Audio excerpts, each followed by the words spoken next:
Bismillahirrahmanirrahim. Assalamualaikum warahmatullahi wabarakatuh. Alhamdulillahirabbil alamin. Wassalatu wassalamu ala asrofil anbiya'i wal mursalin wa ala alihi wa sahbihi ajma'in. Pertama-tama dan yang paling utama, marilah kita ucapkan rasa syukur kita kehadirat Allah yang mana dengan rahmat dan karunia-Nya lah sehingga kita bisa melakukan aktivitas seperti biasa.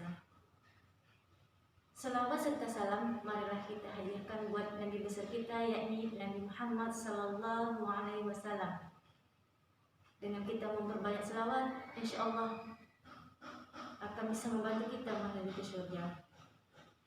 Baik anak ustazah yang soleh dan soleha, untuk mengawali pertemuan kita pada materi yang akan Ustazah sampaikan melalui video tersebut, Ustazah ingin menyampaikan sebuah hadis, di mana hadis ini diriwayatkan oleh Tirmizi. Hadisnya tentang meninggalkan segala perbuatan yang tidak bermanfaat.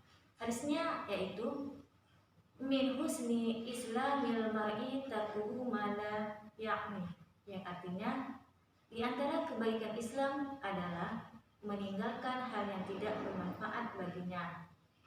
Nah, dari hadis tersebut kita bisa mengambil kesimpulan bahwasanya segala sesuatu perbuatan yang telah kita lakukan hendaklah mendatangkan kebaikan atau hendaklah mendatangkan manfaat baik bagi diri kita maupun untuk orang lain. Pada saat kita melakukan segala sesuatu perbuatan, hendaklah didasari dengan niat yang baik.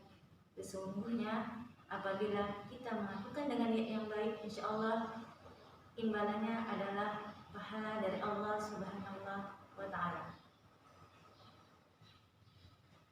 Baik anak ustazah, untuk mengawali materi kita pada hari ini, saya ingin menyampaikan sedikit bahwasanya materi yang akan ustazah sampaikan pada video ini adalah materi tentang kesimpulan dan hasil pengamatan.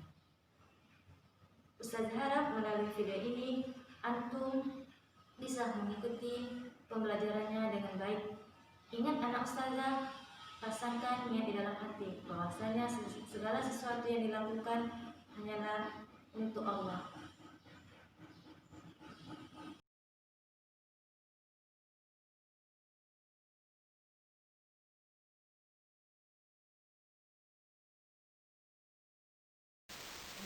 Ustazah, kita memasuki materi yang pertama, yaitu tentang kesimpulan teks laporan pengamatan. Nah, dari judul tersebut Ustazah akan menjelaskan 3 poinnya. Yang pertama, kita lihat dari teks. Teks itu artinya adalah wacana yang tertulis. Yang kedua adalah laporan. Laporan di sini adalah segala sesuatu yang dilaporkan atau hasil dari pengamatan. Yang ketiga adalah pengamatan. Pengamatan di sini adalah sesuatu yang ditinjau atau diamati secara cermat.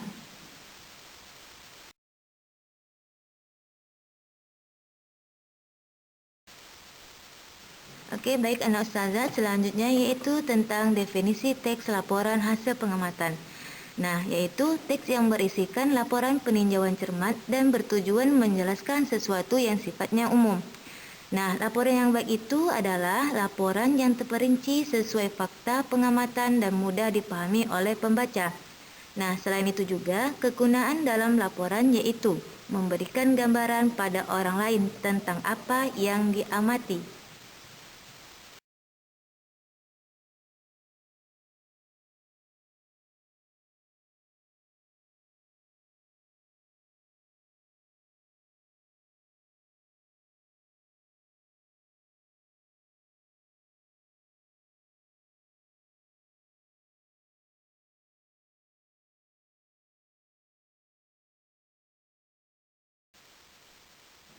Oke, baik, kita lanjutkan bagian-bagian penting dalam laporan pengamatan.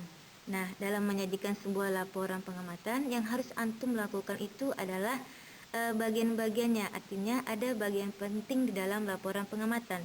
Yang pertama ada nama pembuat laporan, yang kedua lokasi pengamatan, dan yang ketiga adalah waktu pengamatan. Yang keempat, objek pengamatan yang terakhir adalah hasil pengamatan itu tersendiri.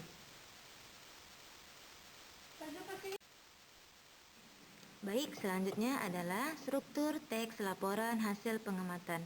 Nah, untuk strukturnya ada 3 bagian. Yang pertama ada pernyataan umum. Nah, pernyataan umum itu berisi tentang definisi, keterangan umum, atau informasi tambahan tentang subjek yang dilaporkan. Yang kedua, deskripsi bagian. Di dalam deskripsi bagian yaitu berupa perincian bagian-bagian hal yang dilaporkan. Yang ketiga adalah simpulan.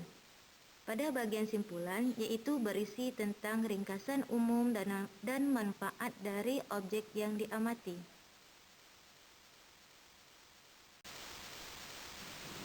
Oke, baik, yang terakhir yaitu hal yang harus dilakukan sebelum merangkum hasil teks laporan pengamatan, yaitu ada 3. Yang pertama, bacalah teks laporan pengamatan secara cermat. Yang kedua, mencatat pokok gagasan setiap paragraf. Yang ketiga, meringkas hasil pengamatan, baik dari segi isi maupun dari segi kebahasaannya. Oke, baik anak ustazah, yang terakhir ustazah berpesan sama antum semua, silakan catat materi yang telah ustazah sampaikan. Semoga dengan catatan yang telah antum buat, semoga bisa membantu proses pembelajaran antum. Nah, untuk sistem latihan maupun tugasnya, insya Allah akan ustazah kirim dalam bentuk Google Form.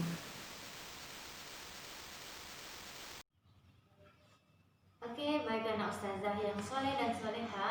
Sebelum ustazah tutup pembelajaran ini, ustazah akan menyimpulkan. Yang pertama, bahwasanya ada 3 hal yang harus diperhatikan sebelum kita melakukan perangkuman dari hasil teks laporan yang sudah kita lakukan. Yang pertama, angkanya adalah bacalah atau amati objek yang dijadikan pengamatan dengan cara amati dengan cermat serta teliti.